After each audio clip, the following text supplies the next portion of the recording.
So I've had a lot of people ask and wonder, how do you build your first ever home with no means or resources? I'm going to break down today how I built my first ever home, which is valued at $1 million from start to finish.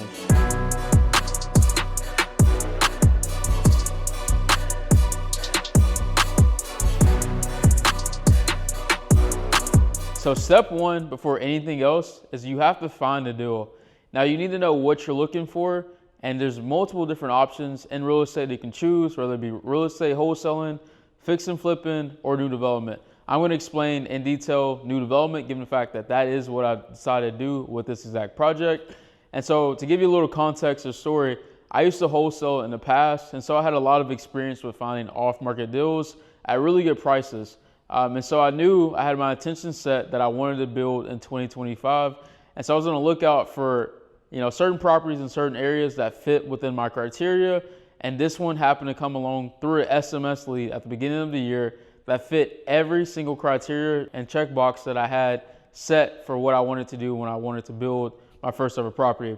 So I found that deal and knew it was the one for me to start my first ever project. Step number 2, pick your exit strategy. Now, as I mentioned before, you can either wholesale, flip, or decide to develop the project, but that is entirely on you to decide what you feel like is best for you and your ROI. And again, for me personally, since all my intentions were set on me to get into new development, I decided to choose building my first ever home as my exit strategy. But I could have still made 6 figures on this project had I decided to wholesale it or just list it on the market as soon as I close. Either one would have worked with a great return. But again, I wanted to develop the skills of being a real estate developer on my project. So it is vitally important for you guys to pick one strategy whenever you find that deal and then fully execute on it. Step number 3.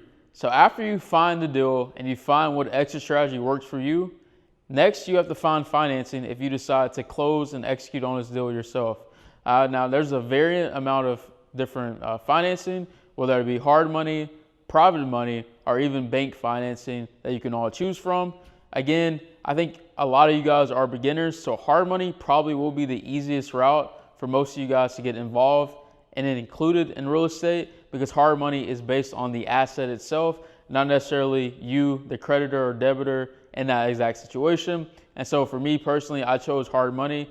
Now, I will say that private money moving forward sounds a lot more enticing, just because the holding costs and interest rates that you do get quoted with hard money are very, very high. And so if you do have private money accessible to you, then I would choose that route 10 out of 10 times, because in the back end, you probably will profit a lot more if you decide to go with private money versus hard money for your financing. Now, also, I'll mention bank financing. I personally have not used bank financing yet on any of my projects, just because the process is a lot lengthier in going through that process. But I do think the terms are a lot more favorable compared to hard money if you're able to do bank financing as well. Again, one of the issues with doing new development and bank financing is that they want to see a lot of completed projects. Well, if you don't have that experience, then how can you show them completed projects, right? And so that's a little bit of the dilemma. I think as I move forward in the future and I have that resume of a lot of completed new development projects, I will probably lead, if I don't do private money, I will probably lead to do bank financing over hard money. Step number 4, once you find financing and you get all that in order, the next step is to find an architect and draw plans up for whatever house you feel like fits within your budget and fits within your vision of that project. And so for me personally, I scouted the market pretty thoroughly to make sure that what I wanted to build was something that felt right and that didn't really seem too out of the ordinary for the area in particular. And so again, I chose a modern farmhouse, that was kind of the style or aesthetic that was going on in that area. And so that was, for me personally, what I chose. But I think you guys need to choose, again, a home that fits within whatever market or area you guys decide to build in, and pretty much replicate or duplicate that exact project. Make sure that your architect also sees the vision, and then you can tailor it to whatever you feel like fits best within that market. And so yeah, that'll be the next step, is contact your architect and draw plans on step number 4. So step number 5, once you and your architect have got a complete set of plans and you guys feel comfortable with those plans, then the next step is to submit the plans to the city for approval. Now, in my experience, the city will not approve the first set of plans, and so there will be certain adjustments that probably need to be made throughout that process.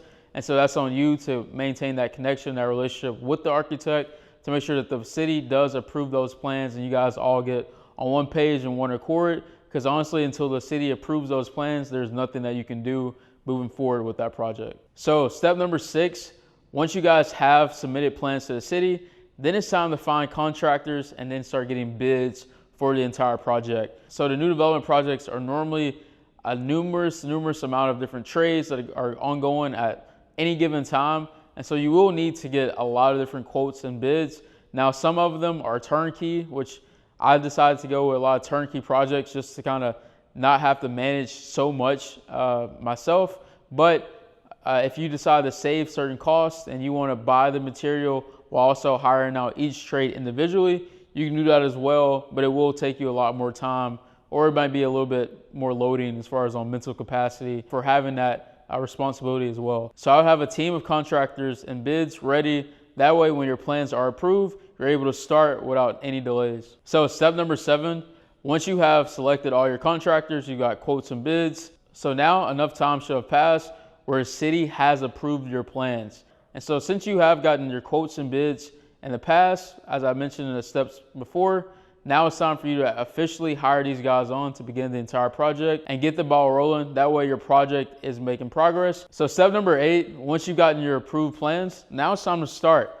And so make sure to line up all your contractors in the right order and begin working on building your first ever house. So step number 9, you have a lot of different contractors going in and out throughout the entire project phase, and those costs add up very quickly. So a lot of things that I see most people miss and negate in that entire process is they don't account for all the expenses that they pay for throughout the project, and that leads to them going over budget. I do not want you guys to go over budget, so make sure that you account every single dime and penny that's spent on this project. That way you can keep track of where your money is going and how much you have left to spend to complete the project. Step number 10 is create a Gantt chart. Now you may be wondering, what is a Gantt chart? And that's essentially a schedule or a timeline that combines every single trade to make sure that you guys are on schedule and that you're meeting each deadline on time. And that way your project does not go over timeline by a few months, and you guys are that much more on schedule and tight with making sure that every trade is doing their job and the expected timeline that was proposed to you at the very beginning. So step 11 is choosing an interior designer or consulting with your realtor on this project. So now you've probably gotten a lot of progress done on your project, and it's time for those design selections made on the interior. And so I would recommend to consult with an interior designer or your own realtor. That way you know what the market wants, what the market demands, and also what looks good as a finished product, and it doesn't look like out of the ordinary, you know, with these weird janky selections. So I would say consult with an interior designer or your realtor to make sure that these selections are premium and fits within their market. So step number 12, now that you've consulted with your interior designer or realtor on making these selections, now it's time for you to pretty much finish up the project. So you blue tape everything to make sure that the project has no small inefficiencies or small errors that need correction, and have the contractors fix that. And then you're ready. You're ready to hit the market and list it for sale. And that is pretty much the entire process of building your first ever home from start to finish. So I've broken down to you guys step by step each way of the process of how to build your first ever home. And personally, what I did each step of the way to building my first ever home, which was valued at $1 million. And so if you guys like this video, if you want to learn more, comment, like, subscribe, whatever you guys want to do. Until next time, I'll catch you guys. Peace.